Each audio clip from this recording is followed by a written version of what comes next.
महाकुंभ में संतों का सैलाब देख रही दुनिया। दक्षिण से लेकर उत्तर तक गूंज रहा महाकुंभ महाकुंभ।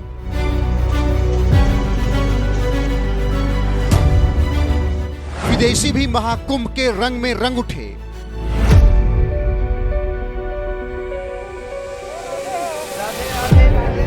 स्वामी जी ने भी महाकुंभ से कर दिया बड़ा ऐलान। कुंभ ना 144 वर्ष बाद आया है, ना 112 साल बाद। ये कुंभ पहली बार आया है और आखिरी बार आया है।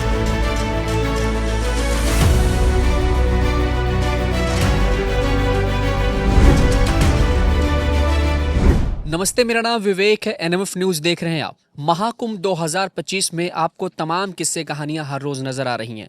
बात की जाए तो ये पूरा का पूरा महाकुंभ पूजा के साथ साथ जो है साधु संतों और तमाम ऐतिहासिक किस्सों के लिए जाना जा रहा है। महाकुंभ का ये संयोग करीब 140 वर्षों बाद हुआ है, जिसमें करीब 2 दिनों के अंदर 5 करोड़ से ज़्यादा लोगों ने स्नान किया है।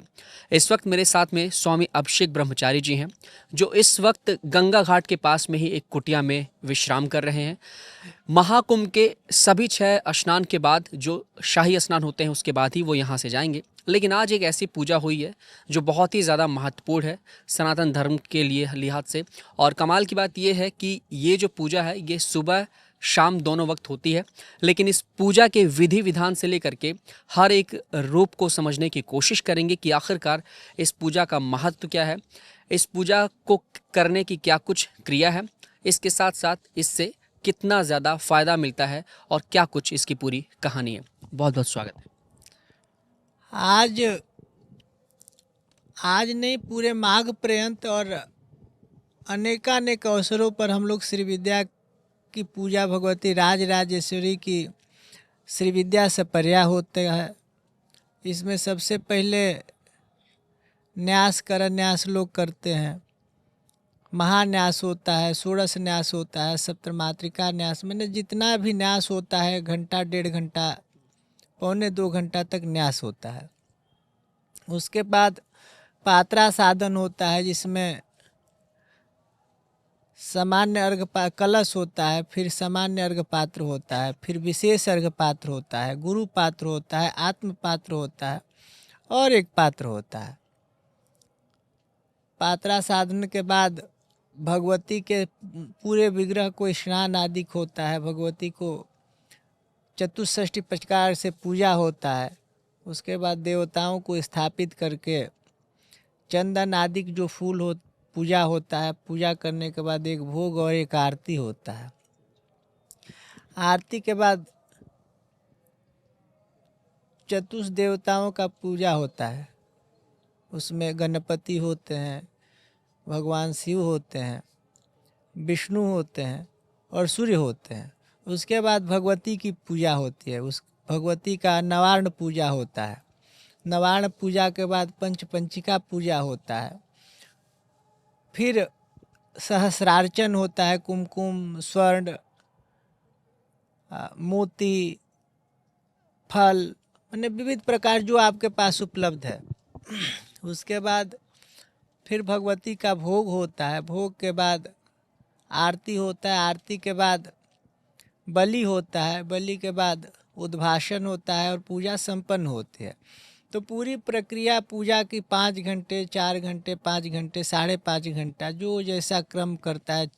जैसे षोडशी से जो दीक्षित होता है उसकी पूजा थोड़ी लंबी हो जाती है। पंचदशी से जो दीक्षा होता है वो थोड़ा कम हो जाता है।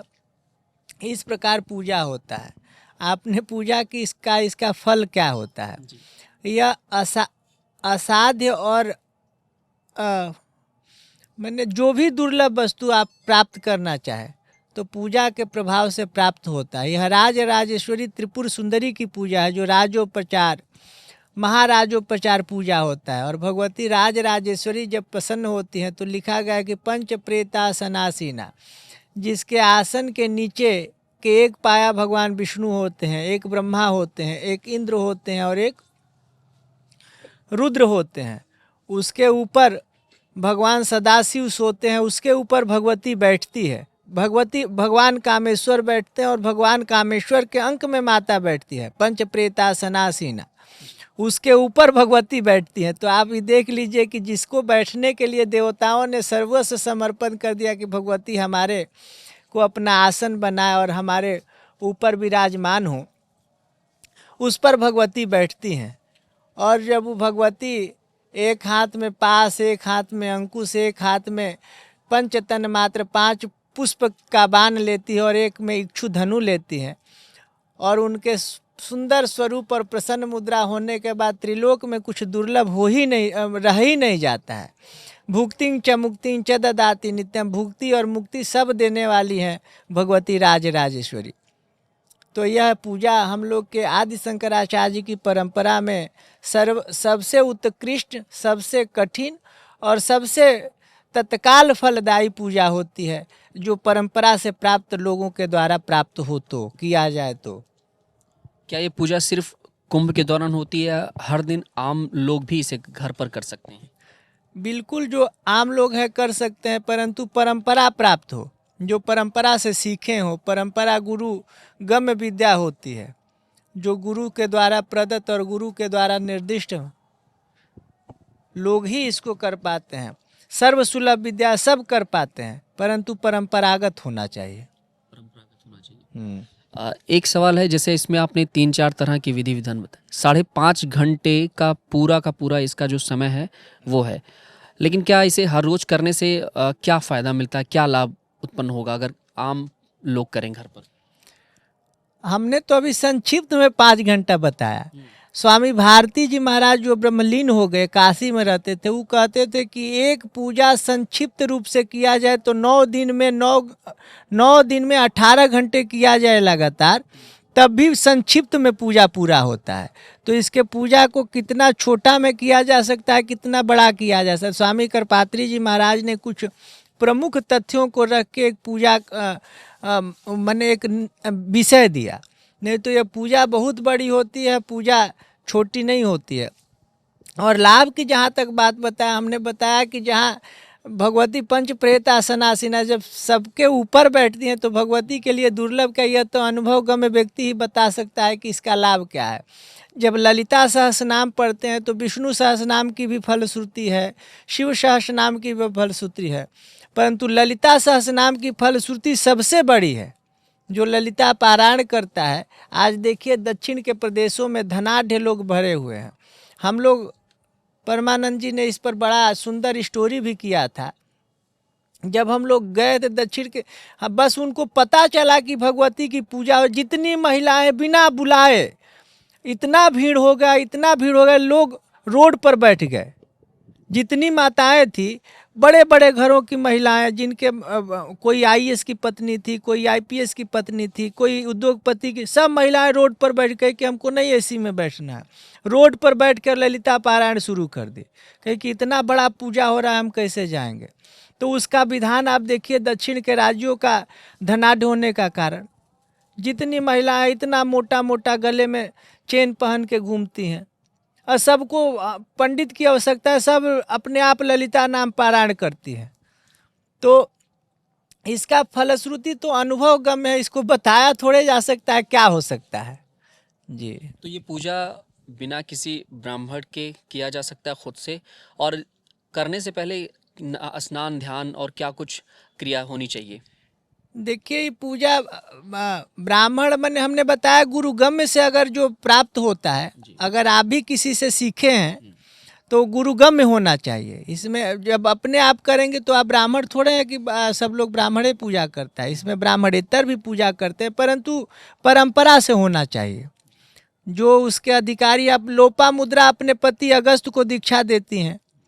आपने सुना है कि लोग कहते हैं कि स्त्रियों का कोई प्रभाव नहीं है, स्त्रियां हमारे यहाँ अछूत, मैंने क्या क्या लोग कहते हैं, परंतु श्री विद्या की जो परंपरा है, लोपामुद्रा भगवान अगस्त, ऋषि अगस्त की पत्नी हैं और उनकी गुरु हैं, अपने पति को श्री विद्या की दीक्षा दे रही हैं। तो इसमें भेद कहाँ रह गया? परंतु परंपरा से प्राप्त था, परंपरा होनी चाहिए। परंपरा कोई भी कर सकता है इस पूजा को? कोई पूजा करता है, महिलाएं करती हैं इन पूजा को। अभी हम लोग के परंपरा में, हम लोग के स्वामी जी से दीक्षित महिलाएं बम्बई में पूरा पूजा करती हैं, पूरा क्रम उसको पात्रा साधन से लेके सब कुछ उनको कंठस्थ है।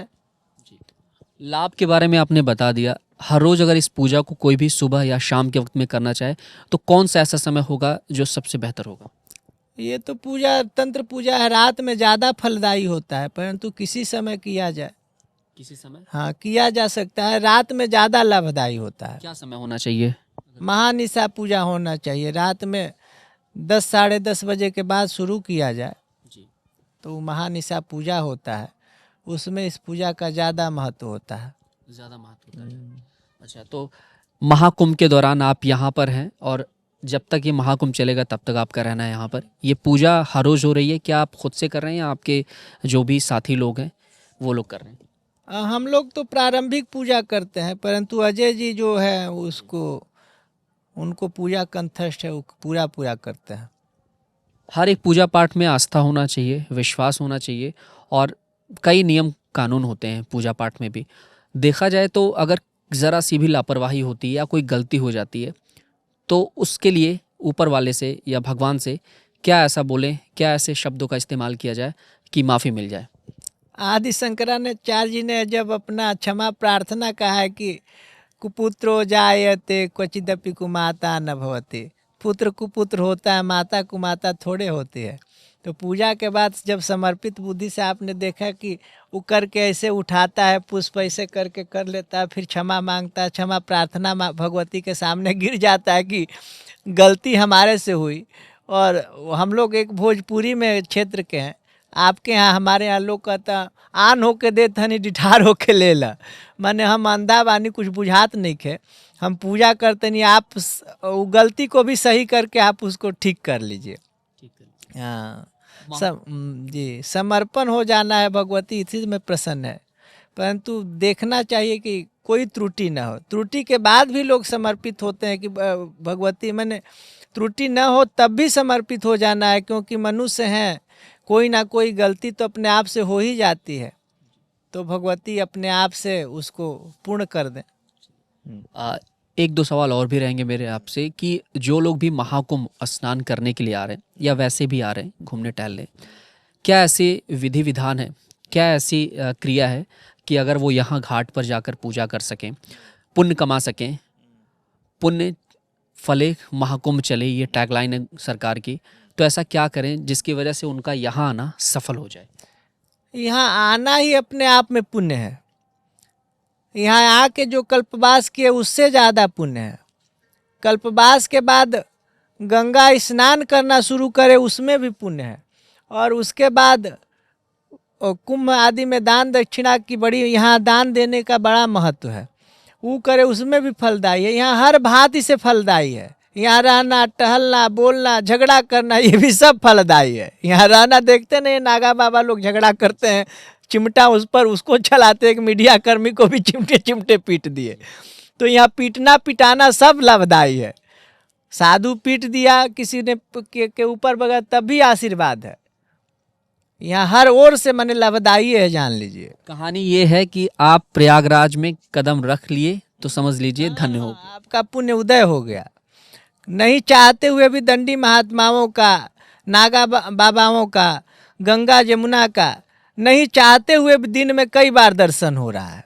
तो ये तो फलदायी है। वो चकाचौंध की दुनिया जहाँ लोग अभक्ष भक्ष खा के घूम रहे हैं, कम से कम यहाँ सात्विकता तो है, लोग तपस्या तो कर रहे हैं। इस देख रहे हैं नागा बाबा अपने नंगे घूम रहे हैं, और दुनिया उनके पीछे। जब हम लोग कल जा रहे थे, माताएं ऐसे आंचल पसार के नीचे रख दी थी कि प्रसाद मैंने आशीर्वाद मांग रही थी। कितनी आस्था है, इतने ठंडी में लोग माता खड़े थे बस दर्शन करने के लिए अगल बगल। दिव्य रूप है, 144 वर्षों का एक ऐसा संयोग है जिसके लिए लोग आतुर हैं आने को यहाँ पर। क्या ऐसा रहे कि कोई गलती ना हो? अगर गलती हो भी जाती है, जैसे यहाँ आ रहे हैं आप, स्नान कर रहे हैं, स्नान में भी तमाम तरीके के विधि विधान होते हैं, अगर कोई गलती या चूक हो जाती है तो कैसे क्षमा मांगें? हम आपने कहा 144 वर्ष बाद, हम कह रहे हैं कि ये कुंभ ना 144 वर्ष बाद आया है, ना 112 साल बाद। ये कुंभ पहली बार आया है और आखिरी बार आया है। यह कुंभ ना दोबारा आएगा ना फिर पहले आया है, तो इसलिए इस कुंभ में सबको आ जाना चाहिए। और जब हम लोग का यस्य स्मृता च नामुक्ता तपो यज्ञ क्रियादिषु नूनम संपूर्णता माति वैष्णवे नमः, थोड़ा सा कुछ भूल गए, तो वैष्णवे नमः वैष्णवे नमः वैष्णवे नमः लोग कहता है। चलिए, एक आखिरी संदेश लेंगे, जो लोग भी यहाँ आ रहे हैं उनके लिए क्या कहें? जो भी यहाँ आ रहे हैं, श्रद्धा के का जो यह महाकुंभ है उसमें अपनी डुबकी लगाएं और यह संदेश लेके जाएं कि भारत अखंड हो, भारत की जो पूर्ववर्ती आर्यावर्त की सीमाएं हैं पुनः प्राप्त हो और भारत सनातन की ओर अग्रसर हो, इसी तरह फलता फूलता रहे। अन्याय मिटे शुभ कर्म बढ़े, प्रभु तेरा एक सहारा है, सब सुखी रहे हो राम राज्य, बस यही हमारा नारा है। नमो नारायण। नमो नारायण। तो ये थे मेरे साथ में स्वामी अभिषेक ब्रह्मचारी जी, जिन्होंने महाकुंभ में आने से लेकर के पुण्य कमाने तक के हर एक विधि विधान की पूरी जानकारी दी। अच्छी बात ये रही कि जिस पूजा के बारे में स्वयं मुझे भी नहीं पता है, उस पूजा के विधि विधान को लेकर के इन्होंने जानकारी दी। अच्छी बात ये रही कि तमाम धार्मिक बातों पर जो है हमारी ये चर्चा रही और बहुत अच्छा लगा इस बातचीत के दौरान। आप भी आएँ महाकुंभ में और पुण्य कमाएं, स्नान करें, घूमें टहलें। कैमरा पर्सन राहुल के साथ मैं विवेक, NMF न्यूज़।